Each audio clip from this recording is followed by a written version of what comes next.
नमस्कार, मैं मेघा हिंदुस्तानी स्वागत करती हूँ आपका माटी के लाल पर। क्या आपको पता है भारत सरकार अंबानी के एक इमारत को बचाने के लिए इतनी नीचता पर आ गई है कि वक्फ बोर्ड से संबंधित जो कानून ऑलरेडी एग्जिस्टेंस में है, यानी पहले से ही प्रभाव में है, वक्फ बोर्ड से संबंधित जो भी है उसमें जो है अब संशोधन करने जा रही है। और आज संसद में इसको लेकर, इस बिल को लेकर, संशोधन वाले बिल को लेकर इतनी ज्यादा गर्मा गर्माहट हुई कि आज अखिलेश यादव से लेकर असदुद्दीन ओवैसी तक प्रधानमंत्री के मंशा पर सवाल खड़ा करते हुए नजर आए। अब क्या संसद में बहस हुई वक्फ बोर्ड को लेकर, तमाम चीजें जानेंगे। लेकिन सबसे पहले मैं आपको बताती हूँ कि वक्फ बोर्ड क्या है। दोस्तों, वक्फ बोर्ड जो है वो मुसलमान जो है दान में विश्वास रखते हैं। तो जब भी मुसलमान अपनी कोई भी अचल प्रॉपर्टी या पैसे या किसी भी प्रकार की संपत्ति दान करना चाहते हैं तो वो वक्फ बोर्ड में कर देते हैं। या फिर अगर कोई अपनी प्रॉपर्टी वक्फ बोर्ड में करता है तो उसके मर जाने के बाद वो किसी और को ट्रांसफर नहीं होती है, बल्कि ऐसा माना जाता है कि वक्फ जो है वो अल्लाह के पास चली जाती है। और इस तरीके से वक्फ बोर्ड मौजूदा, अगर मैं परिस्थिति में आपको बताऊं तो रेल और सशक्त बल के बाद वक्फ बोर्ड सबसे बड़ा संपत्ति वाला, और इसकी कुछ 1.2 लाख करोड़ की अचल संपत्ति जो है वक्फ बोर्ड के पास है। अब आप सोचेंगे कि अंबानी की इमारत को किस तरीके से भाजपा बचा रही है, तो मैं आपको बता दूं कि अंबानी की इमारत एक इमारत जो है उन्होंने बनाई थी, जो कि वक्फ बोर्ड की थी, और उसे बाद में जो है इलीगल तरीके से उसका निर्माण किया गया, यानी वक्फ बोर्ड की प्रॉपर्टी पर एक अवैध ढांचे का निर्माण अंबानी द्वारा किया जाता है। अब उसको लेकर भारतीय जनता पार्टी जो है बचाना चाहती है अंबानी को, और क्योंकि वो वक्फ बोर्ड का हो चला है तो अब वो प्रॉपर्टी जो है किसी को भी ट्रांसफर नहीं हो सकती है। अब ऐसे में अंबानी के लिए वो इमारत इतनी महत्वपूर्ण है, कितनी नहीं, आप इस बात से ही अंदाजा लगा सकते हैं कि प्रधानमंत्री मोदी तक अंबानी को इमारत दिलाने के लिए एक बिल ही पेश करने जा रहे हैं, और जो बिल पेश हो चुका है संसद में।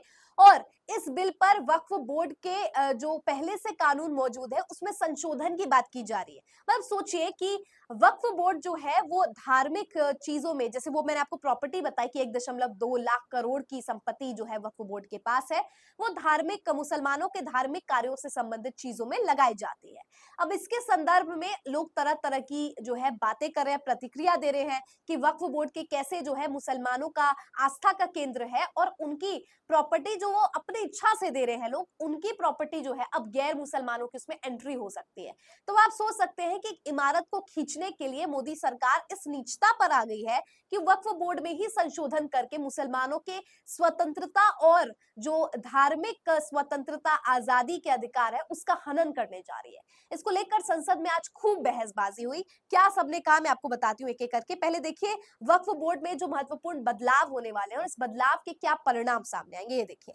वक्फ बिल के महत्वपूर्ण बदलाव। मुसलमान वक्फ कानून 1923 को समाप्त किया जाएगा। किसी की संपत्ति को वक्फ की संपत्ति घोषित करने के अधिकार से संबंधित धारा 40 समाप्त कर दी गई है।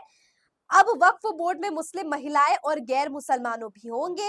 अब वक्फ संपत्तियों के सर्वे के लिए डीएम या एसडीएम ही सर्वे कमिश्नर होगा।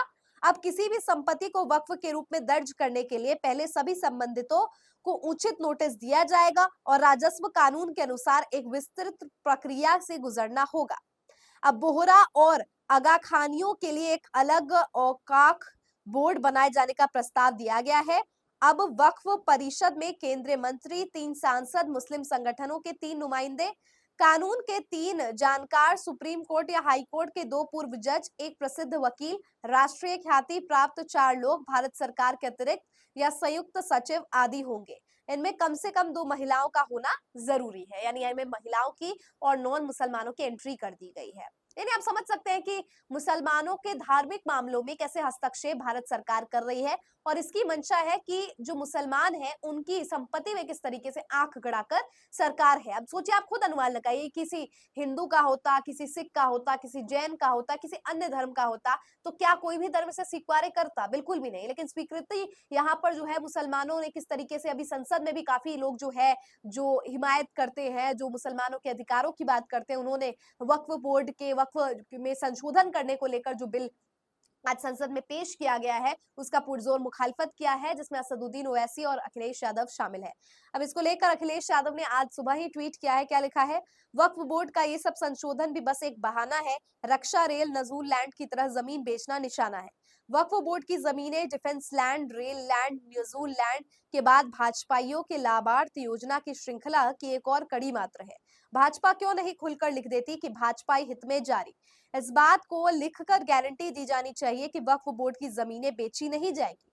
भाजपा रियल एस्टेट कंपनी की तरह काम कर रही है। उसे अपने नाम में जनता के स्थान पर जमीन लिखकर नया नामांकन कर देना चाहिए, भारतीय जमीन पार्टी। ये इस तरीके की बातें जो है अखिलेश यादव कर रहे हैं कि कैसे भाजपा जो है कभी नजूल बिल पेश करती है, कभी जो है मुजफ्फरनगर में कांवड़ यात्रा से संबंधित फरमान जारी करती है। मतलब अपने मनमाने तरीके से भाजपा की योगी सरकार या मोदी सरकार चाहती है कि मुसलमानों के अधिकारों से उनको वंचित रखा जाए और कैसे उनके अधिकारों में हस्तक्षेप यहाँ पर किया जा रहा है। यानी एक धर्म जो निरपेक्षता का कॉन्सेप्ट है उसका यहाँ पर हनन एक प्रकार से किया जा रहा है। इसको लेकर इमरान मसूद कहते हैं संसद में, हम लोग संविधान की कसम खाकर यहाँ आए हैं, लेकिन वक्फ संशोधन विधेयक में संविधान की ही धज्जियां उड़ाई जा रही है। अब सबसे दिलचस्प असदुद्दीन ओवैसी का यहाँ पे बयान है कि असदुद्दीन ओवैसी ने क्या कहा है। वो कहते हैं कि जिस जमीन पर अंबानी का एंटीलिया बना है वो वक्फ बोर्ड की जमीन है। वहां पर वक्फ बोर्ड द्वारा अनाथालय बनना था, लेकिन गरीबों के लिए कौन बोलता है।